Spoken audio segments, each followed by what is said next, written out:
Thank you. Thank you. Susie. Yeah, I appreciate that. Willie's serving the kids in the flatlands, so I know you guys know and you've been patient. We're excited about the new school that's coming up for both you guys and our continuation kids who are an absolute dump there. And I have a lot to say now.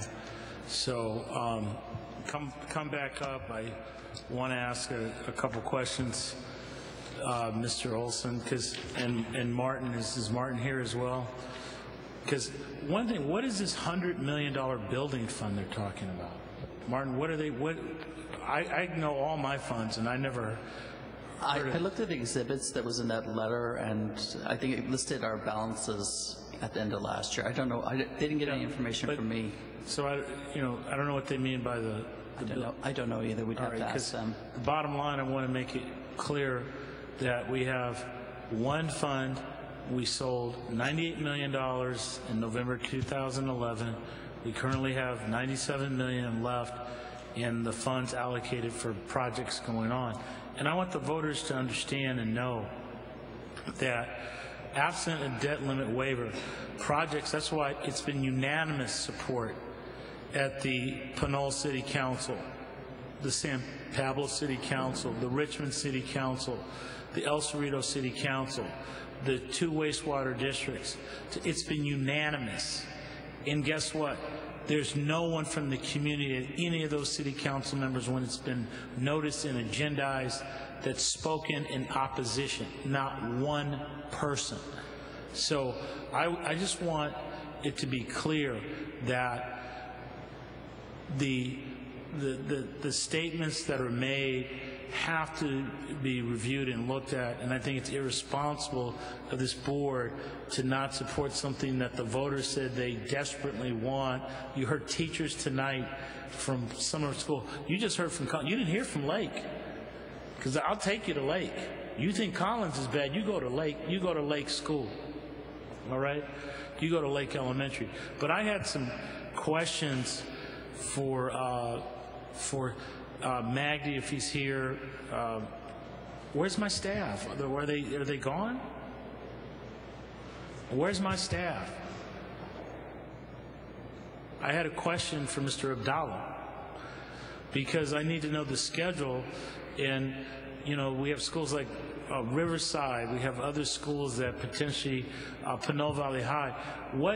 Are there schools that will be impacted if we don't get the debt limit waiver on the schedule, Mr. Abdallah? Good evening, Mr. Ramsey, Ms. Kronberg. Yes, to answer your question as short as it can be, it is true, and I'll give you a simple example, Mr. Ramsey.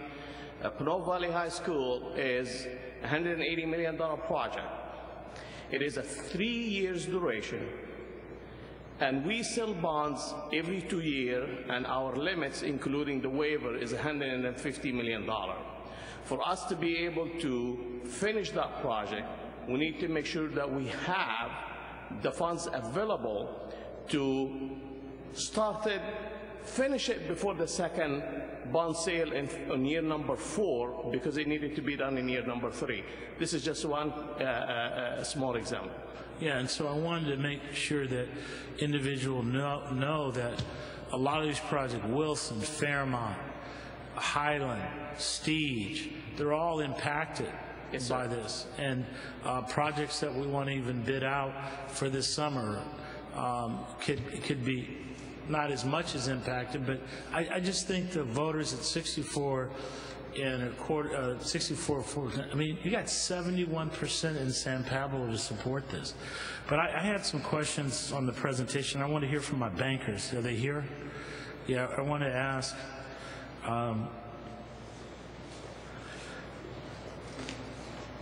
If we do get the waiver, because people complain about, I heard people arguing about, we're poor this.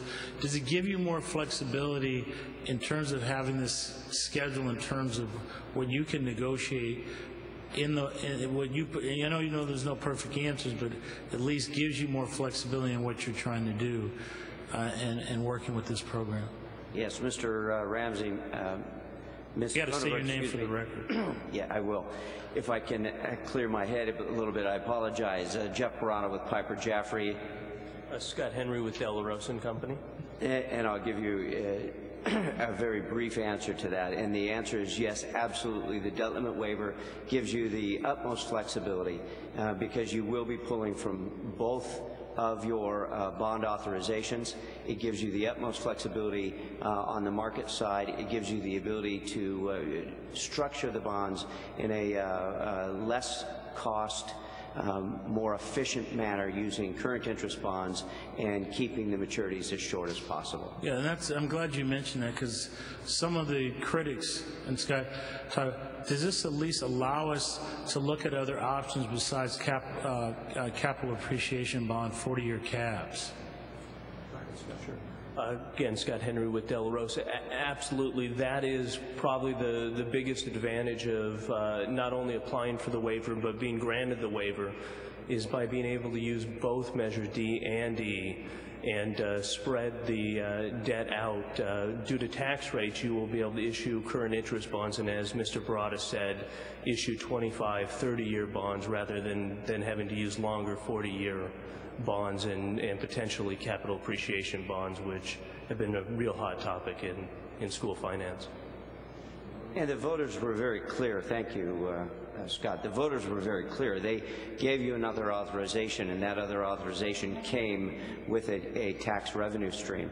They understood that. That was the most clear thing that they understood, that it was going to be taxed, and you had this flexibility. By doing so, you're able to spread that out and to give yourself some room, some more flexibility, and I know Dave can talk to that at length if need be. Yeah, Dave, can you add your comments to that? I think the Measure D program in 2010 was designed to give a little bit more flexibility, another $48 to our tax rate target. But the access to funds were clear. In order to borrow at relatively low rates with current interest bonds, we'd have to slow the projects to $65,000 or $65 million every other year, the bond issuances. The public was polled. There was a disappointment how quickly the projects were moving. This 2012 Measure E adds to that amount, but in order to get there, we needed another $48. By paying for it today, you don't pass the costs on to future taxpayers. The tax rates are relatively high today, but the debt structure is much more reasonable than you see in a number of other districts. But see, I always struggle when you say high relative to what? Ms. Lopez said other states, that Prop 13 really, I mean, I think you have to get out of the mindset of saying high. Maybe it's high in California, but it's not high in the country. And so the voters have said that they're comfortable with these tax rate levels. You don't get 64% and they're not happy about that. So clarify to me what you mean by high. In that sense, I was indicating that the tax rate per $100,000 compared to the tax rate per $100,000 in other communities. And you're right that in other states, the tax rate that someone in Richmond pays is, or somebody in the West Contra Costa School District is lower than in some places in New York or California or Pennsylvania, where they have local control, and a number of communities have very high tax rates. It's also not that high on the median homeowner who has a higher rate but a lower valued home. The city of Orinda came up earlier, and the tax rates of somebody in Orinda is the median homeowner is about the same. So in terms of rate, it's relatively high. I should have been more specific in that regard. Yeah, and so for me, it's just as I look at your, Dr. if you could pull up his presentation again. And Mr. Ramsey, if I could, I just want to make sure that it's on the record.